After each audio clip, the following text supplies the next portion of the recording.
আপনি সামান্য কিছু সম্পদের মালিক হইলে এখান থেকে জাকাত দিতে হবে, শরীয়ত কিন্তু এটা বলে নাই। একটা স্ট্যান্ডার্ড আছে, এই মানে গেলে দিবেন। সেটা কত? সেটা গোল্ড আর সিলভার দিয়ে রাসূল সাল্লাল্লাহু আলাইহি ওয়াসাল্লাম দিয়েছেন। তো এখন আপনি কোনটা ধরে দিবেন? কেউ বলে গোল্ড দিব, কেউ বলে রূপা দিব। এখন আমি কি বলি? আমি আপনাদেরকে সাজেস্ট করবো আপনারা রূপারটা ধরবেন। অল্প আসুক না। ধরেন আপনার 1,000 টাকা জাকাত আসছে, তা আপনি যদি 1,000 টাকা জাকাত দেন, এটা আপনার হৃদয়ে একটা প্রশান্তির কারণ হবে না যে আমি সম্মানিত জাকাত দাতা, আলহামদুলিল্লাহ। এবং এত বড় একটা ফরজ ইবাদতের লিস্টে যে আপনি ঢুকতে পারছেন, এটাও তো কম কিসে, কি বলেন? জাকাত ফরজ হওয়ার শর্ত আছে, এই শর্তগুলো আমরা শুন। 5টা শর্ত। প্রাইমারি শর্ত হচ্ছে নেশাব পরিমাণ সম্পদের মালিক হওয়া, আর এটা হাওলানিল হাওল, 1 বছর থাকা। এগুলো হচ্ছে প্রাইমারি শর্ত। আরো 3টা সেকেন্ডারি শর্ত হচ্ছে আল মিলকিয়া, পূর্ণ ওনারশিপ থাকা। আর জিয়াদা, এটা আপনার অতিরিক্ত টাকা এটা হওয়া। আর হচ্ছে আদামুদ্দুয়ুন, ঋণ না থাকা। এই 5টা শর্ত আমি ব্যাখ্যা করলে আপনি বুঝবেন। 1 নম্বর হচ্ছে নিসাব পরিমাণ সম্পদের মালিক হওয়া। আপনি সামান্য কিছু সম্পদের মালিক হইলে এখান থেকে জাকাত দিতে হবে, শরীয়ত কিন্তু এটা বলে নাই। সুবহানাল্লাহ। আপনি জাকাতের নিয়ম শুনলে দেখবেন যে ইসলাম কতটা ব্যালেন্স। একটা থ্রেশহোল্ড আছে, একটা স্ট্যান্ডার্ড আছে, এই মানে গেলে দিবেন। সেটা কত? সেটা গোল্ড আর সিলভার দিয়ে রাসূল সাল্লাল্লাহু আলাইহি ওয়াসাল্লাম দিয়েছেন। কারণ তখন গোল্ড আর সিলভারের কয়েন ছিল, মুদ্রা ছিল। আগে কিন্তু সোনা আর রূপা দিয়েই মুদ্রা বানানো হতো। পরে এটা পেপার মানি শুরু হয়েছে, কাগজের টাকা। তো একটা হচ্ছে দিনার আর একটা দিরহাম। তো রাসূল সাল্লাল্লাহু আলাইহি ওয়াসাল্লাম যে থ্রেশহোল্ড বেঁধে দিয়েছেন, সেটা হচ্ছে 7.5 তোলা স্বর্ণ বা 52.5 তোলা রূপা। রিপিট, এটা সবাই জানেন আশা করি, যে 7.5 তোলা স্বর্ণ আর 52.5 তোলা রূপা। আধুনিক সময়ে গ্রাম দিয়ে দোকানদাররা হিসাব করে, তো গ্রাম দিয়ে যদি আপনি বুঝেন তাহলে 85 গ্রাম স্বর্ণ অথবা 595 গ্রাম রূপা, এটা হচ্ছে থ্রেশহোল্ড নিসাব। অথবা এর সমপরিমাণ অর্থ, ক্যাশ টাকা যদি আপনার কাছে থাকে, তাহলে আপনি নিসাবের মালিক হয়েছেন। যেদিন আপনি এই নিসাবের মালিক হবেন, ওই দিনটা আপনি ডায়েরিতে টুকে রাখবেন। কারণ এটা যদি 1 বছর আপনার কাছে এরকম থাকে, 1 বছর পরে যে আপনি জাকাত দিবেন, কিভাবে দিবেন আমি সামনে বলবো। তো এই নেশাব নিয়ে একটা প্রবলেম আছে। প্রবলেমটা হচ্ছে 7.5 তোলা স্বর্ণ আর 52.5 তোলা রূপার দাম কিন্তু এক না। 52.5 তোলা রূপার দাম খুব কম, আর 7.5 তোলা স্বর্ণের দাম অনেক বেশি। এটা হইল একটাই কম আর একটা বেশি। ঘটনা হচ্ছে রাসূল সাল্লাল্লাহু আলাইহি ওয়াসাল্লাম যখন এই থ্রেশহোল্ডটা বেঁধে দিয়েছিলেন নিসাবটা, তখন দুইটার মান সমান ছিল। তখন 7.5 তোলা স্বর্ণ দিয়ে 52.5 তোলার মতো রূপা পাওয়া যেত। অথবা কেউ 52.5 তোলা রূপা বিক্রি করলে 7.5 তোলা স্বর্ণ পেত। কিন্তু পরে সিলভার ফল করতে শুরু করলো, ফল করতে করতে আজকে এই অবস্থা। গোল্ড আবার খুব একটা ফল করে নাই, ফলে গোল্ডের স্টেবিলিটিটা এখনো রয়ে গিয়েছে। তো এখন আপনি কোনটা ধরে দিবেন জাকাতটা? যদি আপনি রূপা ধরেন, কথার কথা, রূপা যদি এই 1 ভরির দাম 1,000 টাকা হয়, তাহলে 52.5 ভরির দাম কত?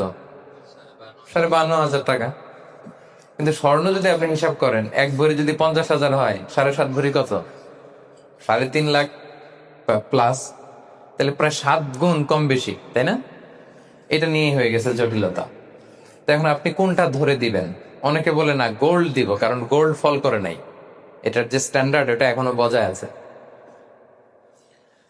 এটা নিয়ে অনেক আলোচনা, আমি খুব সংক্ষেপে বলি। কেউ বলে গোল্ড দিব, কেউ বলে রূপা দিব। এখন আমি কি বলি? আমি আপনাদেরকে সাজেস্ট করবো আপনারা রূপারটা ধরবেন। রূপারটা ধরলে কি লাভ হবে জানেন? দুই দিকেই লাভ। আপনারও লাভ, যিনি নিবে আরো লাভ। রূপারটা ধরলে বেশি সংখ্যক লোক জাকাত দান করতে হবে, তাই না? আর বেশি সংখ্যক গরিব লোকও টাকা পাবে, কি বলেন? তো দুই পক্ষে লাভ হইল না। এখন প্রশ্ন করতে পারেন, হুজুর ও পাইছে, ওর লাভ, আমার লাভ কি? আপনার তো সবচেয়ে বড় লাভ, আপনি সওয়াব পাবেন আখেরাতে। এটা আমাদের বেশি দরকার না? কি বলেন? যিনি গ্রহিতা উনি পেয়ে লাভ, তার লাভ হইল।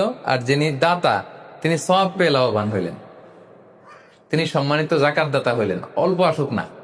ধরেন আপনার 1,000 টাকা জাকাত আসছে, তা আপনি যদি 1,000 টাকা জাকাত দেন, এটা আপনার হৃদয়ে একটা প্রশান্তির কারণ হবে না যে আমি সম্মানিত জাকাত দাতা, আলহামদুলিল্লাহ, আই এম এ জাকাত পেয়ার। এবং এত বড় একটা ফরজ ইবাদতের লিস্টে যে আপনি ঢুকতে পারছেন, এটাও তো কম কিসে, কি বলেন? এজন্য স্বর্ণেরটা না ধরে রূপারটা ধরবেন। আপনাদের যে টাকা পয়সা, আপনাদের তো হীরা দিয়ে করা দরকার আপনাদের নেশা। এনিওয়ে, তো এজন্য আপনারা রূপারটা ধরবেন, তাহলে লোকজন উপকৃত হবে বেশি, সম্মানিত ভাই এবং বোনেরা। তাহলে 5টা শর্তের প্রথমটা তো বুঝে গেছেন, নিসাব। কি বলেন? নিসাব বুঝে গেছেন না? 2 নম্বর শর্ত হচ্ছে শুধু এই নেশাব পরিমাণ সম্পদের মালিক হইলেই হবে না ভাইরা, এটাকে হাল আনিল হাউল বলে, মানে 1 বছর আপনার কাছে থাকতে হবে। দেখেন ইসলাম কতটা ভারসাম্যপূর্ণ। কিছু টাকা আপনার কাছে থাকলে এই জাকাত দাও না, এটা 1 বছর থাকতে হবে। যদি দেখা যায় যে আপনার সব খরচ শেষে 1 বছর এই টাকাটা আপনার কাছে অলস পড়ে আছে, তাহলে বোঝা গেল যে আপনি সম্পদশালী এবং আপনার অর্থের একটা স্টেবিলিটি আছে। কি বলেন? তাহলে আপনি নেশাব পরিমাণ সম্পদের মালিক হলেন, এবং 1 বছর যদি থাকে, 1 বছর শেষে আপনি জাকাত দিবেন। এই বছরটা কিন্তু সৌর বছর না, সোলার ইয়ারে হিসাব করলে হবে না, এটা লুনার ইয়ারে, চান্দ্র বছরে। খেয়াল রাখতে হবে, সৌর বছর জানুয়ারি ফেব্রুয়ারি মাসের যে হিসাবটা, এটা 365 দিনে 1 বছর। কিন্তু যেটা লুনার ইয়ার, চন্দ্র বছর, এটা কতদিন 1 বছর কে জানে? কেউ জানেন না? 300 হ্যাঁ 354 দিন, রাইট। 354 দিন, সামান্য কিছু সময়। তো 11 দিনের কিন্তু এখানে ডিফারেন্স আছে, 11 দিনের ডিফারেন্স আছে। তো আপনি হিসেব করবেন হচ্ছে চান্দ্র বছর অনুযায়ী, সৌর বছর অনুযায়ী না। তো সৌর বছর অনুযায়ী যদি করেন, তাহলে আপনার জাকাত কিন্তু 2.5% থাকবে না। চান্দ্র বছর অনুযায়ী আপনার 2.5%, সৌর বছর করলে ওইটা 2.58% হয়ে যাবে। একটু বাড়বে না? কারণ কতদিন বেশি? 11 দিন বেশি, পার্সেন্টেজও বেড়ে যাবে। তখন কিন্তু জাকাত আপনার 2.5% থাকবে না, 2.58%। বলার আগেই বুঝে যায়, কারণ সব ব্যবসায়ী সারাদিন ক্যালকুলেটর নিয়ে কোত্থেকে শিপমেন্ট হইলো, কত মিলিয়ন গেল, কত মিলিয়ন ঢুকলো, সব মুখস্থ, যেন বলার আগে বুঝে ফেলতেছে চট করে। মাশাআল্লাহ। তো তখন আর 2.5% হচ্ছে না, 2.58% হচ্ছে। তাহলে সম্মানিত ভাইরা, আপনি ধরেন, উদাহরণস্বরূপ ধরেন যে আপনি গত রমজানের 20 তারিখে সর্বপ্রথম নিসাব পরিমাণ সম্পদের মালিক হয়েছিলেন। তো তারপরে আপনি খেয়াল করবেন যে দেখি সারা বছর এই পরিমাণ অতিরিক্ত অলস টাকা আমার কাছে পড়ে থাকে কিনা। থাকতে থাকতে থাকতে থাকতে এই রমজানের 20 পর্যন্ত দেখেন যায় টাকা ওইটা তো আছে, আরো হয়েছে টাকা। তো তার মানে আপনি এখন জাকাত দিবেন, যেহেতু নেসাবের মালিকও হয়েছেন, আবার পূর্ণ একটা চন্দ্র বছরও আপনার অতিক্রম করেছে, স্থায়ী হয়েছে, তখন আপনি জাকাত হিসাব করবেন। তাহলে 2টা শর্ত বুঝলেন না? 3 নাম্বার হচ্ছে ওনারশিপ। আপনার মালিকানা থাকতে হবে, যে সম্পদটা আছে খালি আপনার কাছে টাকা থাকলেই হবে না, এটা কমপ্লিট, আরবিতে তাসাররুফ বলে, কমপ্লিট ওনারশিপ আপনার থাকতে হবে। এখন একজনের আমানতের টাকা আপনার আছে, ওটা আপনি জাকাত দিতে পারবেন? একজন 5 লাখ টাকা আমানত রাখছে, আপনি এটা জাকাত দেওয়া শুরু করছেন, হবে? সেটা তো উনি জাকাত দেবে, এটা তো আপনার আমানতের টাকা, এই টাকা তো আপনার বুঝাই দিতে হবে। তো আমানতের টাকা কিন্তু কমপ্লিট ওনারশিপ আমার থাকে না, এটার হিসাব আমি করবো না। তো এটা বুঝে গেলেন। 4 নাম্বার হচ্ছে এই টাকা আপনার অতিরিক্ত হইতে হবে, আরবিতে বলে জিয়াদা। দেখেন ইসলাম কত সুন্দর। ইসলাম বলে আপনার নিজের পার্সোনাল এক্সপেন্সিস, আপনার লিভিং কস্ট, আপনার সব ধরনের অ্যাকোমোডেশন, আপনার ট্রান্সপোর্টেশন এক্সপেন্সিস, আপনার মেডিকেল এক্সপেন্সিস, আপনার বাচ্চার স্কুলিং, আপনার ইয়ারলি ট্রিপ যদি থাকে, এন্টারটেনমেন্ট, ধরেন বছরে আপনি একবার ফ্যামিলি আউটিং করেন, এই খরচটা, যত খরচ আপনার হতে পারে, এই সব খরচ শেষেও কিছু টাকা আপনার থেকে যায়, ইসলাম বলে ওইটার উপরে জাকাত দিবে। সুবহানাল্লাহ। জিয়াদা, অতিরিক্ত হওয়া শর্ত। আপনার লাগে, যদি আপনার এই টাকা লাগে, ওটা তো আপনি ইউজ করবেন। আপনার টাকার ব্যবহারের জন্য সবচেয়ে বেশি হকদার কে? আপনি নিজে। আপনার সব খরচ আলহামদুলিল্লাহ সুন্দরভাবে চলে, এরপরেও নিসাব পরিমাণ টাকা বছর ব্যাপী যখন আপনার রয়ে গেল, ইসলাম বলে জাস্ট 2.5%। সুবহানাল্লাহ। তাহলে অতিরিক্ত হইতে হবে। সর্বশেষ শর্ত, 5টা শর্তের সর্বশেষ শর্ত হচ্ছে ঋণ থাকতে পারবে না। ঋণ থাকলে ওইটা জাকাত থেকে বাদ যাবে। ধরেন আপনার আছে 5 লক্ষ, কিন্তু আবার ঋণও আছে 5 লক্ষ, কথার কথা। তো এটা তো আপনি আগে ঋণ দিবেন, আপনি তার জাকাত দিতে পারবেন না, এই কথাটা কি বুঝতে পারছেন? আচ্ছা, ঋণ ভাই 3 ধরনের। কয় ধরনের? 3 ধরনের। একটা হচ্ছে আপনার একবারে পরিশোধ করতে হবে, এরকম ঋণ থাকে না, যে আমি মুরাদ ভাইয়ের কাছ থেকে 1 লক্ষ টাকা নিলাম, আজকে আমার জাকাতের হিসাব করার ডেট, তো 1-2 মাসের মধ্যে টাকাটা দিতে হবে। তো তখন এই যে 1 লক্ষ টাকা উনি পাবে, এই টাকাটা আমি বাদ দিব আমার অন্যান্য অ্যাসেট থেকে। বাদ দিয়ে যদি দেখি যে না, তারপরে জাকাত হয় দিব, আর না হলে দিব না, কারণ এটা একবারে দিতে হবে। ওনার বলছে যে 1 লক্ষ আমি একবারে দিয়ে দিব আপনাকে 1 মাস পরে, এইভাবে ঋণটা নিয়েছিলাম। তাহলে কিছু কিছু ঋণ আছে একবারে পরিশোধযোগ্য, ওকে, এটা জাকাতের ক্যালকুলেশন থেকে বাদ যাবে। কিভাবে বাদ যাবে আমি ক্যালকুলেশন করে দেখাবো।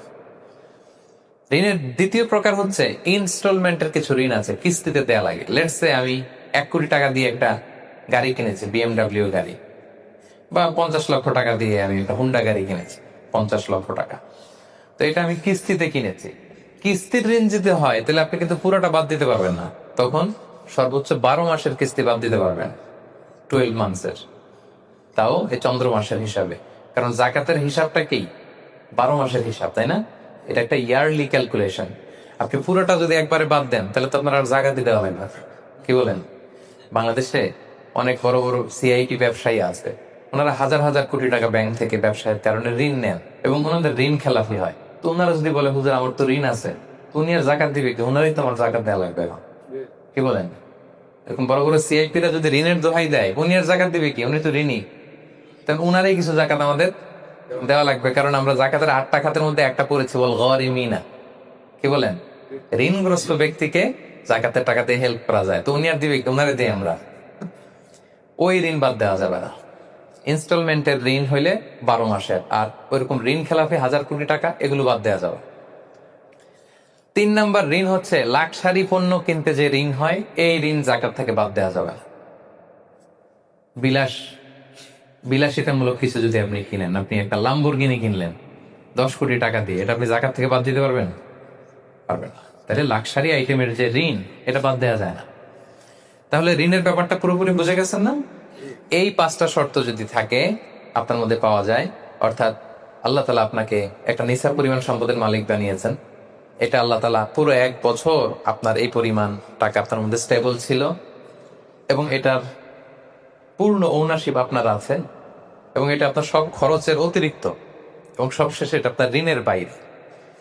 ওই সম্পদ থেকে আল্লাহ তালা আপনাকে জাকাত দিতে বলেছে। তাহলে জাকাতের শর্ত সবার ক্লিয়ার?